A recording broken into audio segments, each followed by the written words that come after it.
देखिए, मैं दुखित नहीं हूँ। हम क्लियरली बता देते हैं, अगर ऑर्डर का वायलेशन किया जा रहा है इस हालात में, जो कोरोना वायरस जब फैल रहा है पूरी तेज़ी से पूरे देश में और हमारे प्रदेश में और हमारे शहर में भी, इस हालात में अगर पढ़े लिखे जिम्मेदार लोग जो भी ऑर्डर्स हैं, 144 का नाइट कर्फ्यू का ऑर्डर है, उसको वायलेट कर रहे हैं, उसको अगर हम इन्फोर्स कर रहे हैं, तो इसके लिए मैं दुखित नहीं हूँ। अब लोग अलग अलग प्रकार के इल्ज़ाम लगा रहे हैं कि लग्न में उनका विवाह नहीं हो पाया, शादी नहीं हो पाई, ये नहीं हो पाया, वो नहीं हो पाया। ऐसा हमें नहीं मालूम। जहाँ तक हमें मालूम है कि शादी हुई है। हम वहाँ पे 11:43 पे गए थे और 12:10 पे वहाँ से चले गए थे। उनको हमने वहाँ से निकाला भी नहीं और उनकी शादी हमने रुकवाई भी नहीं। जब मैं वहाँ पहुँचा तो जहाँ तक देखने में नज़र आ रहा था शादी हो चुकी थी, बिकॉज सभी लोग रिलैक्स कर रहे थे अलग अलग जगह पे। They could have left after conducting the marriage, but they decided to remain there. So blatantly irresponsible attitude and behavior by educated class of people that endangers life and safety of all other people of the state is not acceptable according to me, and it is blatant violation of the night curfew order. That is it. तो इसके लिए मैं दुखित नहीं हूँ। MP দুঃখ প্রকাশ করলেন, সেটা কি জনরোষ থামানোর জন্য এবং সরকার কেমন আপনাদের কাজকর্মে সেটা প্রতিফলিত হয় সেটা দেখার জন্য? देखिए, माननीय सांसद महोदया का मैंने वक्तव्य नहीं सुना है, इसलिए इसके बारे में मैं कुछ नहीं बोलूँगा।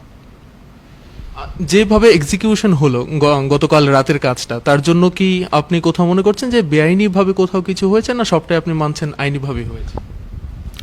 अगर कोई बेआईनी तरीके से बेआईनी हरकत कर रहा है तो उसको रोकना मेरा काम है। उसके लिए क्या आईनी है क्या बेआईनी है वो आदमी डिसाइड नहीं करेगा जो खुद क्राइम कर रहा है, ये डिसाइड करेगा लॉ। और उनको लगता है बेआईनी हुआ है तो they can take facility of due process of law. It is always available. As far as I understand, nothing which has been done is illegal. They were inviting what they got, and it is really unfortunate that after indulging in blatantly illegal things, irresponsible behavior, they are using social media or whatever media, one way communication, to put on allegations against government, against administration. ये वही लोग हैं, जब corona virus फैलेगा यहाँ पे, इन लोगों के व्यवहार की वजह से ही फैलेगा, और जब ये आउट ऑफ कंट्रोल चला जाएगा तो यही लोग बोलेंगे कि गवर्नमेंट ने कभी कुछ नहीं किया, पहले रोकने की कोशिश नहीं की। जब रोकने की कोशिश की जाती है फिर वो बोलते हैं कि हमारे अधिकारों का उल्लंघन हो रहा है, our rights are being violated, all your rights are limited by certain duties. So there was a clear cut order that no marriage hall will operate after 10 PM। Everybody knows it, हर newspaper में निकला है, हर जगह miking की गई है। ये सब जानने के बावजूद अगर उनके पास मैरिज का परमिशन है, उसके बेसिस पे ये बोल रहे हैं कि हम 10 बजे के बाद हम रात भर भी शादी करेंगे, ये बिल्कुल गलत है। ये मिसयूज है। आपके लिए जो गवर्नमेंट फैसिलिटी दे रही है, आपके लिए जो कर रही है, उसका आप मिसयूज करने की कोशिश कर रहे हैं। मैं सिर्फ यही बोलना चाहूँगा। तो ऐसा आपको क्या लगता है, जो इतनी सारी मैरिज हॉल है, इसको छोड़कर सिर्फ 2 मैरिज हॉल जिसका ऑनर कुछ पॉलिटिकल लीडर है, कोई इसको पॉलिटिकल इश्यूज बना रहा है, आपको पॉलिटिकली एजेंडा काम कर रहे? मुझे नहीं मालूम है कौन है इनका ओनर। मैंने आज इनका रिकॉर्ड निकलवाया अगरतला म्यूनिसिपल कॉर्पोरेशन से। Manikya court is registered in the name of one gentleman known as mister Deep Debnath. I don't know from which party he is or whether he is politically connected or not. The other one is registered in the name of one B.K. Pragya De Burman. I don't know her also. सीधी सी बात यह है, मेरे पास जिसकी complain आई मैं वहाँ पे गया। मुझे कोई शौक नहीं है कि मैं यहाँ पे निष्पक्ष तरीके से काम करने के लिए आया हूँ, पॉलिटिक्स में इन्वॉल्व होने के लिए नहीं आया हूँ। ये बहुत ही क्लियर कट है। मैंने जो कुछ किया, कोई भी जिसका भी शिकायत आता मैं उस समय जाता, क्योंकि उस समय मैं घर के बाहर था। मैं कोविड सेंटर का इंस्पेक्शन के लिए गया हुआ था, बिकॉज वहाँ कुछ प्रॉब्लम थी जीबी अस्पताल में। मुझे फ़ोन आया तो मैंने बोला ठीक है, क्योंकि ये फ़ोन आ रहा है, मैं यहाँ पे बाहर हूँ तो मुझे चले जाना चाहिए। अगर मैं घर में होता तो शायद मैं किसी और को भेजने की कोशिश करता, और वो लोग जाते या नहीं जाते मुझे नहीं मालूम। लेकिन मैं सामने अगर मुझे बार बार कोई फ़ोन कर रहा है तो ये मेरी जिम्मेदारी बनती है कि मैं देखूं कि क्या सही में कुछ बेआईनी काम हो रहा है। এবং এটা নিয়েও প্রশ্ন তুলছেন, আপনি কোভিড সেন্টার থেকে সরাসরি বিয়ে বাড়িতে গেলেন কি করে? कोविड सेंटर में हम फुल प्रोटेक्शन के साथ गए थे, क्योंकि वहाँ पे आईसीयू में एसी बंद हो गया था और वहाँ पे बहुत हाई टेम्परेचर होकर लोगों को डिहाइड्रेशन हो रहा था। देखिए मैं क्लियरली बता देता हूँ अभी फिर से कि ये मेरी जिम्मेदारी नहीं है कि मैं जाकर के एसी ठीक करूँ। ये जिम्मेदारी जिन लोगों की है उनको जब फ़ोन किया गया तो वो लोग आने को मना कर रहे थे कि बहुत रात हो गया, हम कल देखेंगे। तो जिला शासक के तौर पे मुझे लगा कि ये मेरी जिम्मेदारी है कि अगर कुछ गलत हो रहा है तो मैं जाके देखूँ, इसलिए मैं गया। आपको कल बोलता है कोई आप जिला शासक हैं, रात को 10:30 बजे बोलता है यहाँ एसी खराब है, आप जाएंगे क्या? लेकिन मैं गया। आप लोगों को ये भी गलत लगता है, लोगों को सब कुछ गलत लगता है। लोगों को अगर ये लगता है कि घर पे सोते रहो यही ऑफिसर का काम है, तो ठीक है, हम वही करेंगे। কিন্তু স্যার আমরা দেখলাম এই রাজ্যের মানুষ আপনাকে খুব প্রশংসায় ভরিয়ে দিয়েছিল। গত বছর করোনার এক মৃতদেহ যখন কবর করা যাচ্ছিল না, রাত 3টে নাগাদ আমরা সরাসরি দেখিয়েছিলাম সেই দৃশ্য। 3টে নাগাদ আপনি কবর করেছিলেন মতিনগরে, সেখান থেকে আসছিলেন। পরের দিন সবাই আপনাকে ধন্যবাদ এবং প্রশংসায় ভরিয়ে দিয়েছিলেন। কিন্তু গতকাল যে ঘটনাগুলো ঘটলো, পুরোহিত, ব্রাহ্মণ, একেবারে বয়স্ক মানুষদের আপনি যেভাবে একেবারে ঘাড় ধাক্কা দিলেন, সেটা মেনে নিতে পারছেন না। মানে আপনি কি কোথাও দুঃখ প্রকাশ করবেন এই ঘটনাগুলোর জন্য? देखिए दुख प्रकाश का सवाल ही नहीं उठता है। अगर कोई बेआईनी काम कर रहा है, वो चाहे भले ही पुरोहित हो, लीगली जो एज है जिसमें क्राइम रिकॉग्नाइज होता है, किसी भी एज का हो, किसी भी प्रोफेशन का हो, किसी भी जेंडर का हो, वो बराबर है। हाँ, ये जरूर है अगर कोई ऐसा आदमी है जो कि जिसको पता ही नहीं है कि वो क्या कर रहा है, जैसे इलिटरेट है या फिर मेंटली अनस्टेबल है, वो कुछ करता है तो हम बोल सकते हैं क्या ठीक है, इसको पता ही नहीं था कि नाइट कर्फ्यू। बट यहाँ तो पढ़े लिखे लोग जिनको भली भांति पता है, खुद डॉक्टर भी थे, जो हजारों डॉक्टर हमारे दिन रात काम कर रहे हैं यहाँ पे इस प्रदेश में, हमारे हेल्थ वर्कर्स काम कर रहे हैं, उनके सारे एफर्ट्स के ऊपर पानी फेर रहे हैं ये लोग ऐसे रिस्पॉन्सिबल बिहेवियर से, और उसके बाद से फिर प्रशासन से लड़ना भी चाहते हैं। तो ये गलत बात है। देखिए सबको दिखाई दे रहा है अभी कि कोरोना वायरस कितनी तेजी से आ रहा है, लेकिन सबको पता नहीं क्यों ऐसा लग रहा है कि इधर नहीं होगा। बांग्लादेश में हुआ है, आसाम में हुआ है, बंगाल में हुआ है, आपके चारों तरफ तो है, तो आप कैसे बच जाएंगे? आपको बचने का एक ही तरीका है, कड़ाई से जो कोविड अप्रोप्रिएट बिहेवियर है उसको लागू किया जाना पड़ेगा। और मैं जब तक मैं जिला शासक हूँ, मैं जितनी कड़ाई की जरूरत पड़ेगी मैं उतनी कड़ाई से इसको लागू करवाऊंगा। ये मेरी जिम्मेदारी है। लोग अपनी जिम्मेदारी से भागना चाहें तो भाग सकते हैं, यहाँ बहुत लोग भागते हैं, आप लोगों को पता है, लेकिन मैं नहीं भागूंगा। স্যার এত রাতে মহিলাদের বিরুদ্ধে যখন আপনি আইনি ব্যবস্থা গ্রহণ করলেন, মহিলা পুলিশ ছিল না, সেটা নিয়ে কিছু বলুন। देखिए मैंने कोई आईनी व्यवस्था ग्रहण नहीं किया, मैंने वहाँ पे पुलिस को बुलाया। जब पुलिस के रिस्पॉन्सिबल ऑफिसर वहाँ पहुँच गए, मैं वहाँ से चला गया। मैंने कोई महिला को हाथ से छुआ नहीं, किसी महिला के साथ कोई दुर्व्यवहार नहीं किया। अगर कोई ऐसा कोई सबूत ला के दे सकता है तो दे के दिखाए, सब कुछ लाइव था, आप लोगों ने देखा। तो महिला के साथ कोई दुर्व्यवहार नहीं किया गया है। बाद में पुलिस वहाँ पे थी, पुलिस के रिस्पॉन्सिबल ऑफिसर थे, 12:10 पे मैं वहाँ से चला गया था। उसके बाद से पुलिस ने क्या किया मुझे नहीं पता, ना मुझे कोई रिटर्न रिपोर्ट आई है, और मुझे नहीं पता कि महिलाओं के साथ दुर्व्यवहार किया गया है कि नहीं, हमारे रहते हुए नहीं हुआ है। স্যার আপনি কয়েকটি মানে রাগের বশে এমন কয়েকটি শব্দ ব্যবহার করলেন যেটা সচেতন মানুষ বা নাগরিকরা মেনে নিতে পারছেন না একজন জেলা শাসকের মুখ থেকে। Okay. So you do one thing, if you think that I have committed a big crime, you just go through the social media posts of our so-called very well cultured and educated conscious citizens. You will find 1,000 times worse words which are being used. अगर कोई लोग crime कर रहे हैं उनको वहाँ से हटाने के लिए हमें थोड़े से कड़े शब्दों का प्रयोग करना पड़े तो हमारे हिसाब से ये जायज़ है।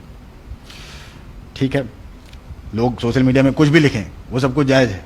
हम अपनी ड्यूटी पे जाके कुछ बोलना चाहें, लोग मौज मस्ती के लिए वहाँ पे एक आइन का उल्लंघन कर रहे हैं, हम अपनी ड्यूटी के लिए कुछ बोलना चाहें, वो भी अपनी जिम्मेदारी लेकर के, अपने आप को रिस्क पे रख करके।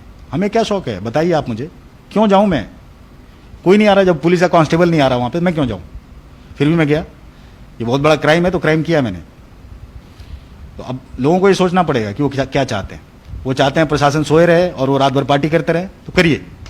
স্যার কোথাও इसी से कोरोना वायरस खत्म हो। স্যার কোথাও কি মনে হচ্ছে আপনি একেবারে প্রশাসনিকভাবে একা হয়ে গেছেন? কারণ আপনার বিরুদ্ধে 5 জন বিধায়ক ইতিমধ্যে লিখিত অভিযোগ করেছেন মুখ্য সচিবের কাছে। मुझे नहीं पता कि किस विधायक ने क्या लिखा है, और लिखा है तो उसकी जांच होनी चाहिए, अगर दोषी पाया जाए तो सजा होनी चाहिए, ये मैंने हमेशा से बोला है। গত 24 ঘন্টায় মুখ্যমন্ত্রীর সঙ্গে কথা হয়েছে আপনার এই বিষয়ে? नहीं, সাংসদের সঙ্গে দেখা হয়েছিল জিবি হাসপাতালে। जीबी अस्पताल में हम किसी और काम के लिए गए थे। जीबी अस्पताल में जो डेडिकेटेड कोविड हॉस्पिटल है, हम चाहते हैं वो ठीक तरीके से चले। वहाँ पे जो ऑक्सीजन के साथ पिछली बार छेड़खानी की गई थी उसको ना किया जाए, उसके लिए वहाँ पे TSR लगाई गई है। मतलब देखिए मानवीयता की हद तक गिर चुकी है कि ऑक्सीजन की रक्षा के लिए हमको वहाँ पे TSR लगाना पड़ रहा है एडवांस में, क्योंकि पिछली बार नहीं लगाया गया तो कुछ गड़बड़ हुआ था, कुछ लीवर डाउन हो गया तो बाद में अप कर दिया गया था। किसने किया, जो भी जिसने भी किया हो, ये सब उनकी व्यवस्था, उनके रहने की व्यवस्था, वो लोग कैसे ड्यूटी करेंगे, कैसे इंश्योर किया जाए कि किसी प्रकार का यहाँ पे सैबोटाज न किया जाए, कैसे इंश्योर किया जाए कि ऑक्सीजन की फ्लो वहाँ पे कंटिन्यूअस रहे, कैसे इंश्योर किया जाए कि हर जगह सर्विलेंस रहे, कोई किसी प्रकार की वहाँ पे गड़बड़ी ना कर पाए और मरीजों को ठीक सुविधा मिले, ये देखने के लिए हम गए थे। वहाँ पे इस बारे में हमारी कोई बात नहीं हुई। सर, लोग पूछ रहे हैं कि जो कोविड सेंटर से 30 मरीज भाग सकते हैं, इस जिले पर इस जिला शासक ने एक शादी की जगह पर जाकर जो किया है वो मान नहीं पा रहे। वो कोविड सेंटर जो है हमारे निवास, हमारे घर में तो नहीं था, मैं तो चौकीदारी नहीं कर रहा था। आपको ये सवाल उनसे पूछना चाहिए जिनकी जिम्मेदारी थी वहाँ पे उसको गार्ड करने की। किसकी जिम्मेदारी थी आप पता लगाइए और पूछ लीजिए। मैं वहाँ पे ड्यूटी पे नहीं था कि मैं रात भर उनको पकड़ के रखूँ। हर किसी का कुछ काम है प्रश्न में। देखिए, अगर यहाँ पे झाड़ू लगाना है वो किसी का काम है, कल आए आप झाड़ू नहीं लगा हुआ है तो आप ये बोलेंगे कि डीएम ने झाड़ू नहीं लगाया, बोलेंगे क्या आप? ये आप ऐसा ही सवाल पूछ रहे हैं, ठीक है? तो जिनकी जिम्मेदारी थी उनसे ये सवाल किया जाए, मेरी जिम्मेदारी नहीं थी। मेरी जिम्मेदारी ये थी कि अगर ऐसा कुछ हुआ है उनके खिलाफ कंप्लेन की जाए, पुलिस कंप्लेन किया गया, पता लगाया जाए वो कहाँ है, वो लगाने की हमने कोशिश की। जब हमें पता लगाया कि वो राज्य के बाहर है, उसके बाद हमने दूसरे राज्यों में जहाँ के थे वो उनके जिला शासकों और एवं उनके सुपरिटेंडेंट ऑफ पुलिस को रिटर्न में इन्फॉर्मेशन दे दी गई कि आप इनको जहाँ कहीं भी हो इनको आइसोलेट कर दिया जाए। तो अगर आप ये बोल रहे हैं कि भाई जिला शासक जो है वो सुपरमैन है या भगवान है, वो तो नहीं हो सकता। बट जो उसे दिख रहा है गलत होता हुआ उसके खिलाफ तो एक्शन ले ही सकता है, या अगर वो चाहे तो आंख बंद करके भी सो सकता है। डिसीजन आप लोगों का है, आप क्या चाहते हैं, कैसा जिला शासक चाहते हैं, जो आंख बंद करके सोया रहे या फिर जो एक्शन लेना चाहे अपने आप की सेफ्टी को दांव पे रख करके। প্রশাসনের মূল ইন্টেনশনটা কি? করোনাকে প্রতিহত করা নাকি এমন কিছু একটা পদক্ষেপ গ্রহণ করা যাতে রাজ্যের মানুষের মধ্যে একটা ভয় কাজ করে যে প্রশাসন জেগে আছে, ঘুমোয়নি? देखिए, भय उत्पन्न करना कभी भी प्रशासन का काम नहीं है, लेकिन साम दाम दंड भेद आप लोगों ने सुना होगा, ये हमारे वेदों में लिखा हुआ है। इन सब चीज़ों का प्रयोग जिस समय पे जरूरी है उस समय पे करना पड़ता है। अगर लोग हाथ जोड़ने से नहीं मान रहे तो शायद उनके अंदर भय हो तब मानेंगे। किसी भी तरीके से लोगों की जान बचाने के लिए जो भी करना पड़ेगा वो करना प्रशासन का काम है। ऐसा कोई एम नहीं है कि हम भय फैलाएं और टेररिज्म फैला दें पूरे स्टेट में, ये कोई नहीं करना चाहता है। कोई भी साधारण इंसान ऐसा नहीं करना चाहेगा। तो ये बिल्कुल मतलब अजीब सी बात है। আপনাকে ব্যক্তিগতভাবে প্রত্যেকে সাহসী আধিকারিক বা অফিসার হিসেবে চেনেন। বিভিন্ন সময় এমন অনেক কিছু নজির স্থাপন করেছেন যার জন্য প্রত্যেকে ভয় বা আপনার বিরুদ্ধে মুভমেন্ট পর্যন্ত হয়েছে বিভিন্ন সময়। ঠিক এই জায়গায় দাঁড়িয়ে যখন রাজ্যের মুখ্যমন্ত্রী কিংবা রাজ্যের অন্যান্য মন্ত্রীরা ভিড় করেন, কোভিড বিধি উল্লঙ্ঘন করেন, তখন তাদের বিরুদ্ধে আপনি ব্যবস্থা কেন গ্রহণ করেন না সাহসী অফিসার হওয়া সত্ত্বেও? देखिए, ये कुछ लोग ये बातें कर रहे हैं कि इलेक्शन के टाइम में बहुत भीड़ हुई, उस समय किसी ने कुछ नहीं किया। जिस समय जो लॉ फोर्स में है, जिस समय जो लॉ उस समय जो इनफोर्स मतलब उस समय लागू है, उसके हिसाब से काम किया जाएगा। जिस समय तक केसेस बढ़ नहीं रहे थे, दिन में 1 या 2 केस आ रहे थे, अगर उस समय भी जाकर के मैं बोलूं कि कहीं पे कोई लोग खड़े नहीं होंगे तो फिर ये होता है असली भय फैलाना। हम भय नहीं फैलाना चाह रहे थे। কিন্তু মুখ্য সচিবের নির্দেশ থাকা সত্ত্বেও আমরা দেখলাম মিছিল হয়েছে। हमारे नॉलेज में ऐसा कोई मिছিল नहीं है कि इस ऑर्डर के बाद कोई मिছিল हुआ हो। हमारे पास कोई कंप्लेन भी नहीं है, ना मुझे किसी ने फ़ोन करके भी बताया। এখনো কি আপনি অব্যাহত রাখবেন আপনার মতো করে কাজ করা না কিছুটা নীরব হয়ে যাবেন? ये सवाल आप लोग आज से 2 साल पहले भी हमसे पूछ चुके हैं, 4 साल पहले भी पूछ चुके हैं और 6-7 साल पहले भी पूछ चुके हैं। तो अभी तक जो हुआ है वही होगा। देखिए, अगर हम सही हैं तो कोई भय की बात ही नहीं है। हम जैसे काम करते हैं वैसे ही करेंगे। मुझे जो लगता है वो सही है, वो मैं करके रहूँगा। किसी से डरने का कोई सवाल नहीं होता है। Thank you.